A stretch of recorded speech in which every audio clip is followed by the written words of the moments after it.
Toronto Blue Jays, AJ Burnett. And he has really been pitching well for Toronto. He's won 7 of his last 8 decisions. He is 17-10 in the season, and he leads the American League in strikeouts with 208. Ortiz strikes out. Josh Beckett, his former teammate of the Florida Marlins. Lowell goes around, strikes out.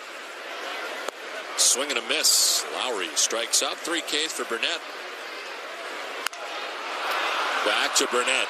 To first, and he's out of it again. Strike 3 call. Veritek's gone. Burnett knocks it down. There's time to recover and does so. Strike 3 call. 5th strikeout for AJ Burnett. Well, here it is, the matchup that we've been waiting for. The Dr. Halladay doing his thing. I said possibly playoff type atmosphere, and you've got it tonight. There's a base hit down the line. Snyder over to get it quickly as Damon turns for second. Here's the throw in, and Damon is out.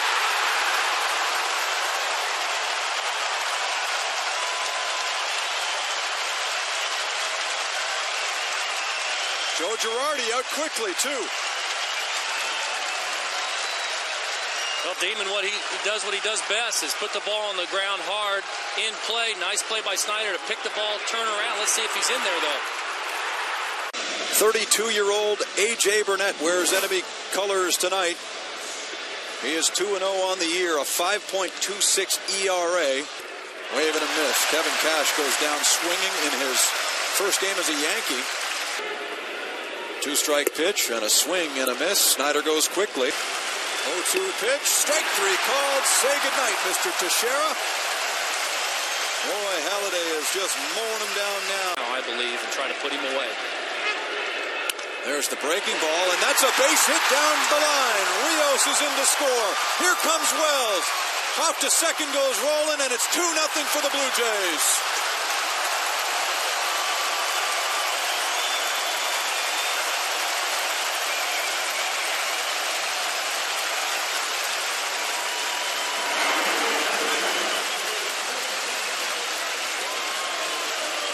A good piece of hitting by Scott Rowland. Fouled off the fastball and got the breaking ball. Able to place it down the line, hit it hard enough to get it past A-Rod. Couple runs in.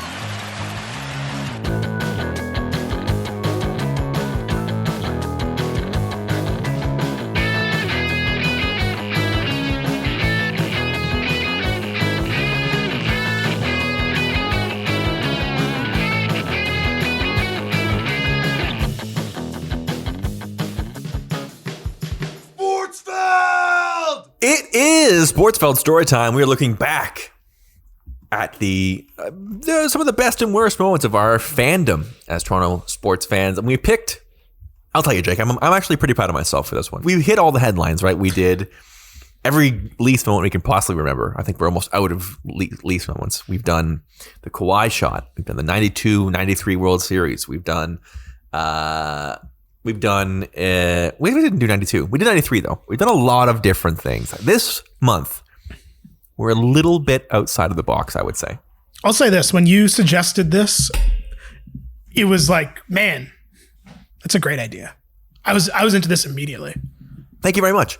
This month, we are looking back to the 2009, the 2009 Toronto Blue Jays versus New York Yankees. It's Roy Halladay versus AJ Burnett. I will tell you, not only was I at this game, but before 2015, Jake, before the Blue Jays made the playoffs, this is what Blue Jays fans called a playoff atmosphere. This is what we were convinced a playoff atmosphere was all about. Do you remember this game? I do. I've been trying to remember if I was at it or not, though. I definitely remember the game. I've been trying to place, because it would have been like right on the border of when I would have gotten home from Montreal for the summer. Mm-hmm. And I can't remember. My gut tells me I was at the game, but I don't remember. But I do remember the game, and I do remember the lead up to it and the sort of, I guess for lack of a better word, hype around it. Mm-hmm. And how fun it was after years of medium to good to bad Blue Jays teams having a villain. Yes. For daring to not want to play for a non-playoff team. It was May 12th, 2009 is the day in question. Halladay versus Burnett. And I'll tell you this, we'll get to it in a little while, but boy, for mid-May 2009, the Blue Jays drew 43,000 fans that night. That goes to tell you, like, that was a big deal. The Blue Jays did not draw 40,000 fans when it wasn't a huge deal back in the day. The Blue Jays did not draw 40,000 fans in mid-May in 2015. Right. So we'll start at the beginning with AJ Burnett, because he's somebody that I think, history as Blue Jays fans, we look back on and opinion could be maybe a little bit split. I remember the day they signed him before the 2006 season. It was 5 years, $55 million, which in hindsight is hilarious. That's hilarious money to get AJ Burnett at, considering how good he was in 3 seasons. Obviously, he had opt-outs, but he was pretty darn good over 3 seasons as a Blue Jay. I guess let's call it the courtship of AJ Burnett still lives large in my brain. I remember him and Halladay sitting courtside at the Raptors game as like a big moment of like, oh, he actually like showed up and is willing to be wined and dined by us. Maybe we have a chance. And kind of funny how the evolution of the process of signing big name free agents has gone in the last 15 years, of like how the courtship now is like sell them on winning. Yeah. But then it was like, go to a basketball game with Roy Halladay, which I will say hard to beat a selling point of going to a basketball game with Roy Halladay. That sounds about as good as it gets. Another guy and another sort of, maybe not guy is the right word, but the revisionist history and, looking back at it now as Blue Jays fans in 2021, and you say, AJ Burnett came along and was part of some fairly mediocre years with the Blue Jays. His first year, 2006, they went 87-75 and finished second in the East. Like that's a high watermark. They were 10 games back of the Yankees, but 87-75, you would take that in a heartbeat. Other than the two 2015 and 26 teams, those are two of the better teams of the new decade for the Blue Jays. I also think it's funny in terms of revisionist history, how like I have this memory that is false of like AJ, and probably because this was like just around the cusp of like Moneyball becoming a thing. I feel maybe it's a little bit after, but like because AJ Burnett's wins and losses, save for his last year in Toronto, like weren't great because the team was fine. I have this memory of AJ Burnett being far worse than he was. Like I remember 4. Right. I have a memory of him being after like the false narrative that's been put into my mind, I guess because those teams didn't, to your point, teams that were better than we give them credit for. I have memories of AJ Burnett coming and being sort of not a bust by any means, but like a disappointment compared to what the hype was. Mm-hmm. But then you look at his numbers now and it's like, oh, he was great. And $11 million is nothing. Nothing. $11 million a year is a steal for a guy who was as good as he ended up being. And his 2008 is bananas good. Yeah, 2008 he is he goes 18-10, ERA just over 4, 231 strikeouts, ERA plus well over 100 in each of his seasons. 2007 he is also very good. ERA was 3.75. He only made 25 starts. There was some injury stuff the first 2 years. He didn't make his full slate of starts the first 2 years, but in his 3 years as a Blue Jay, 81 games, 3.94 ERA, 5 complete games, 1 shutout, 522 innings, ERA plus of 112, a FIP of 3.82, and he went 38-26, which as a number 2 guy behind Roy Halladay, that's about the best you could possibly ask for. It's funny to me. Obviously very different situations and very different pitchers and very different players, but it does kind of strike me as funny how the sort of the narrative around Marcus Stroman and how it was like, there's like off field aside, there was kind of like, he was sort of painted to be X. And now with the Blue Jays currently constructed in 2021, he's exactly the guy that they need in the rotation. Right. Like his numbers and his style, exactly what you would plug into the current Blue Jays rotation. I feel like with AJ Burnett, he's sort of viewed as like either not being that good or being a disappointment or being the villain from afterwards, which we're going to discuss. But like, to your point, behind Roy Halladay, exactly the number 2 you want. It is funny that they ended up being, it was use the term bromance. They were like, it was the going to see a Raptors game. It was the like, they show up to spring training together, laughing and like arms around each other. This is like the first, honestly, God, this is like the beginning of reading blogs that I can remember, is like the Halladay Burnett bromance, 2006, 2007, 2008. Really you're right. This is right when like my DJF reading. DJF, Ghost Runner on First, like you name it. This is like reading about Roy Halladay and AJ Burnett was the whole thing. And it's so funny that that's how the pairing of friends would be. Like you think of the guys who were famously close to Roy, it was Burnett and the other one was Chris Carpenter. And it's like, Chris Carpenter makes sense to you, right? It's sort of, he's this other similarly like stoic, quiet guy who goes about his business and whips ass.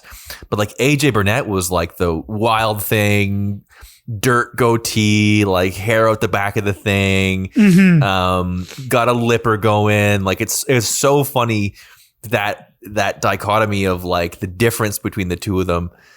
But the similarity, of course, is that they both like were absolute fucking horses. I think that was so cool, and part of the thing of just like what Roy liked was dudes who were fucking badass at pitching, right? It's sort of like he liked guys that fucking shoved.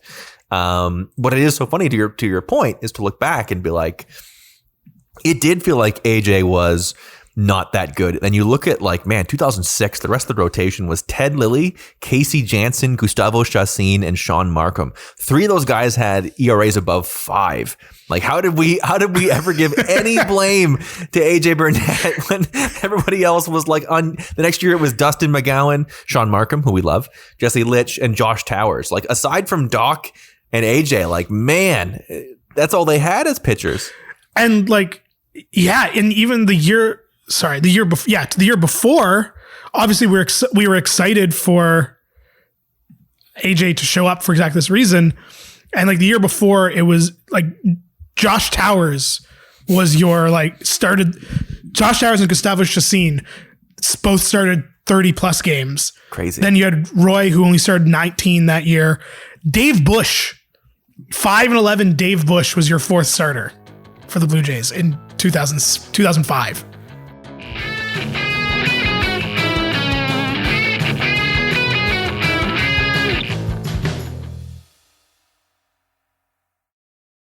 I'll tell you something that I will remember for a long time is I was actually at a game with my dad in AJ Burnett's first season as Blue Jay, 2006. And thanks to the wonder of Baseball Reference, I can look back at this. AJ Burnett against the Washington Nationals, and it was his first win as a Blue Jay, and he was so good. It was like ridiculous. It was like, oh my God, this is the guy. It was a 9-inning complete game shutout. He threw 7 Ks, 6 hits. He was absolutely unhittable. It may go down as, if not the best, one of his best performances as a Blue Jay. Game score 82. So depending on how you view your metrics, it was like unquestionably a top 2 or 3 AJ Burnett Blue Jay performance. I was a fan, but I think to your point earlier is that you never really bought fully into these Blue Jays unless you were like super deep into the Kool-Aid. Like, it's crazy to think now, but like 87 wins was just not impressive. Like 87 wins is mediocre. You're 10 back of the Yankees. You're 4 back of being in the wild card. You're just like, that's not even close. 87 wins. Yeah, it was kind of like, it wasn't that it was bad. It just wasn't good enough. Yeah, that's a good way to put it. And especially like you look at like all 3 of AJ Burnett's teams as a Blue Jay won 80 plus. Yeah. Yeah, 87, 83, and 86. And it's kind of like, I don't want to say the expectations, but like the standards, I guess, are kind of remarkable now, especially because that 2008 team that won 86 games finished 4th in the East with 86 wins with a Pythagorean win-loss of 93. Crazy, like, right? That was a good team. Crazy. But people think, man, oh man, I hated the Black Jays. They were so bad. Right. They were a victim of the time. It was actually a fairly well-built team, turns out. Yeah, like six of their starter of the 9 had OPS pluses over 100.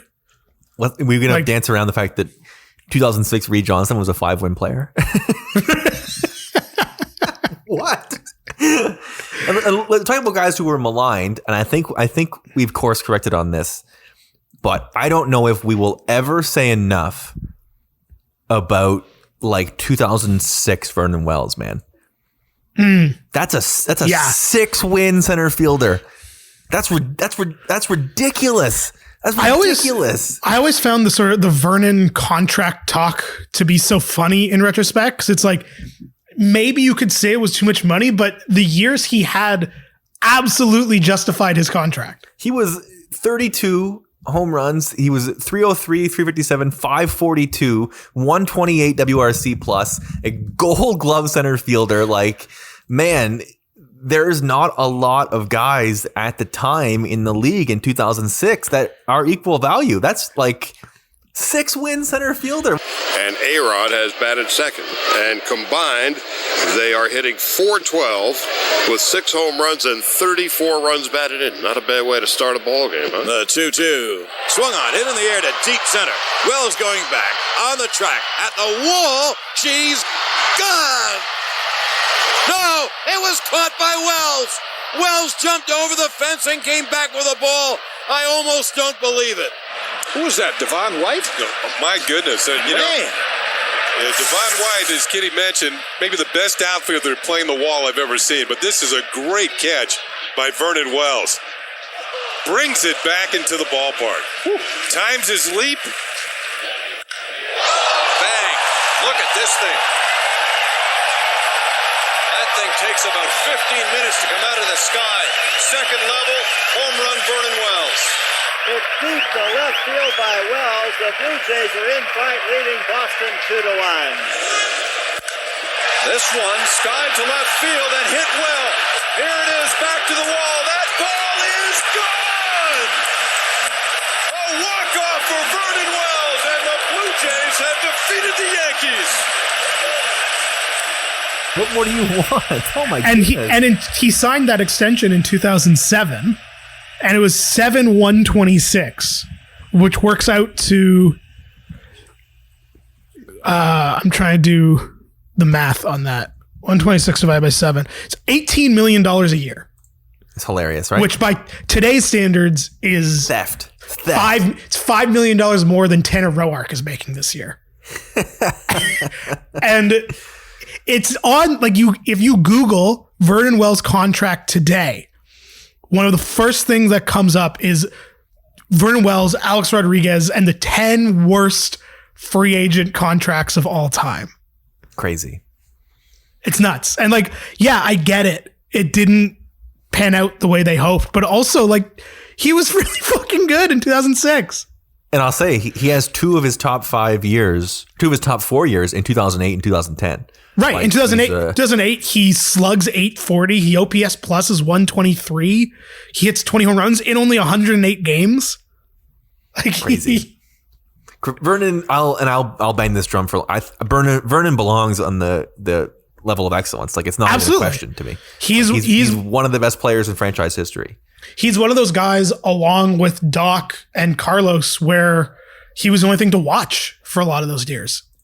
Yeah. And like you said, the money ends up being like what people remember, but it's like in terms of, you know, he's taken the most at bats. He's top 3 in hits, in runs, in total bases. You name a category.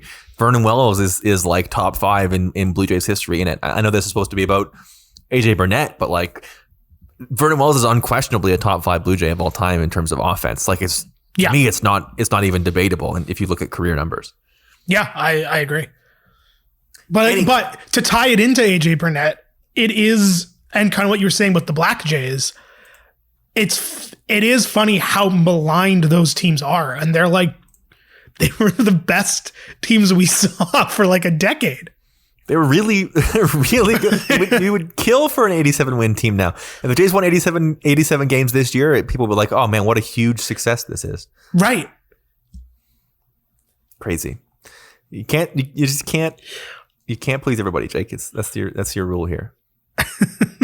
But on this side, I'm very biased because I loved the Black Jays. I loved this era. I am somebody who is a real apologist for this sort of stuff because I think that I wanted these teams to be so good. Yeah, I think that I have revisioned myself out of how I felt at the time. Yeah, because like I was